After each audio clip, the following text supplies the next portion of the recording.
آج کی احادیث میں جن چیزوں کا ذکر کیا گیا ہے وہ یہ ہیں۔ نمبر 1، دلوں کو فرمانبردار کرنے کی دعا۔ نمبر 2، ہر بچے کو کس فطرت پر پیدا کیا جاتا ہے۔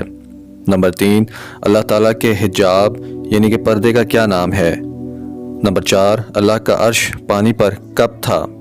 نمبر 5، مشرکوں کی اولاد کے بارے میں بیان۔ اور حضرت عبداللہ بن عمرو رضی اللہ تعالیٰ عنہ راوی ہے کہ نبی کریم صلی اللہ علیہ وسلم نے فرمایا، تمام انسانوں کے دل خدا کی انگلیوں میں سے 2 انگلیوں کے درمیان اس طرح ہیں جیسے ایک انسان کا دل ہے، اور وہ اپنی انگلیوں سے جس طرح چاہتا ہے قلوب کو گردش میں لاتا ہے۔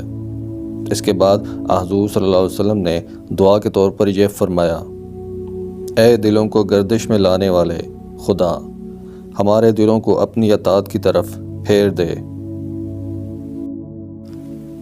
اور حضرت ابو ہریرہ رضی اللہ تعالیٰ عنہ راوی ہیں کہ سرکار دو عالم صلی اللہ علیہ وسلم نے فرمایا، جو بچہ پیدا ہوتا ہے اس کو فطرت پر پیدا کیا جاتا ہے، یعنی امر حق کو قبول کرنے کی اس میں صلاحیت ہوتی ہے۔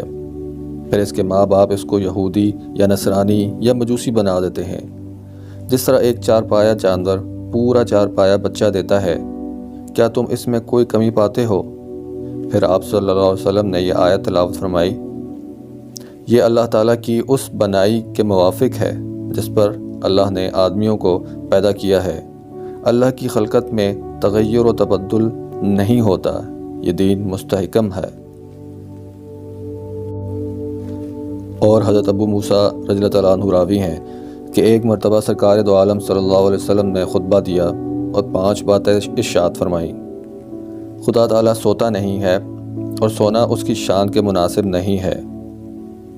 وہ ترازو کو بلند و پست کرتا ہے، دن کے عمل سے پہلے رات کے عمل اور رات کے عمل سے پہلے دن کے عمل اس کے پاس پہنچا دیے جاتے ہیں، اور اس کا حجاب نور ہے، جسے اگر وہ اٹھا دے تو اس کی ذات پاک کا نور مخلوقات کی تا حد نگاہ تمام چیزوں کو جلا کر خاکستر کر دے۔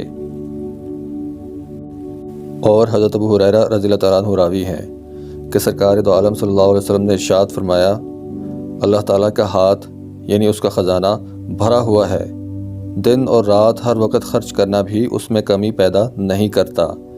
کیا تم نہیں دیکھتے جب سے کہ اس نے زمین و آسمان کو پیدا کیا اور جب اس کا عرش بھی پانی پر تھا، کتنا خرچ کیا ہے، لیکن اتنا زیادہ خرچ کرنے کے باوجود جو کچھ اس کے ہاتھ میں ہے یعنی اس کا خزانہ، اس میں کمی نہیں ہوئی ہے، اور اس کے ہاتھ میں ترازو ہے جسے وہ بلند و پست کرتا ہے۔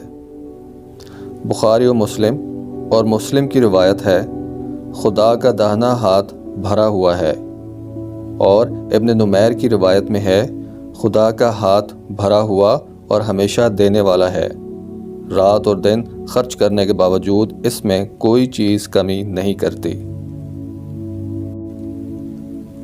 اور حضرت ابو ہریرہ رضی اللہ تعالیٰ عنہ راوی ہیں کہ سرکار دو عالم صلی اللہ علیہ وسلم سے مشرکوں کی اولاد کے بارے میں پوچھا گیا کہ مرنے کے بعد دوزخ میں جائیں گے یا جنت میں۔ آپ صلی اللہ علیہ وسلم نے فرمایا، خدا ہی بہتر جانتا ہے، اگر زندہ رہتے تو وہ کیا عمل کرتے۔